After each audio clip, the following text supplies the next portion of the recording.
मेहर खां रिपोर्ट करे रहियो आहे शाहिद महसर। मेहर में अमन अमान जी बहाली ऐं समाजी बुराइनि ख़िलाफ़ एहतजाज कंदड़ शहरनि वापारियुनि दुकानदार सहाफ़ियुनि सियासी समाजी अॻवाननि एसयूपी ज़िले सदर सिकंदर सोढर शहरी इतिहाद मेहर जे चेयरमैन नियाज़ अली बुढ़ो ऐं ॿियनि कारकुननि मथां मेहर पुलिस पारां दाख़िल कयल केसनि ख़िलाफ़ एसयूपी ताल के मेहर जे अॻवाननि हबीब हुज़ूरी इसाक सोढर ज़ुहैब जतो ऐं ॿियनि जी अॻवानी में एसयूपी ऑफिस खां घंटाघर चौक ऐं नेशनल प्रेस क्लब मेहर ताईं एहतजाजी मुज़ाहिरो करे रैली कढी वई। मुज़ाहिरीन हथनि में बैनर पार्टी झंडा खणी मेहर पुलिस ऐं एसएसपी दादू ख़िलाफ़ नारेबाज़ी कई। हुननि चयो त असीं एसयूपी ज़िले सदर सिकंदर सोढर शहरी इतिहाद मेहर जे चेयरमैन नियाज़ अली बुढ़ो ऐं ॿियनि शहरनि दुकानदारनि वापारियुनि सहाफ़ियुनि मथां थींदड़ दहशतगर्दी जे केसनि जी मज़म्मत कयूं था।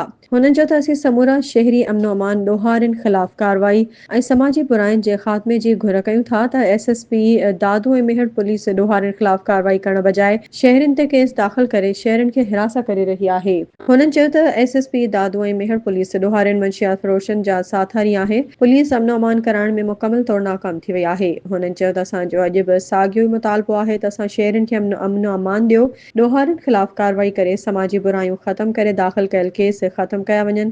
अगर मुतालबा मंज़ूर न थिया त असांजी हीअ तहरीक रोज़ जी बुनियाद ते जारी रहंदी।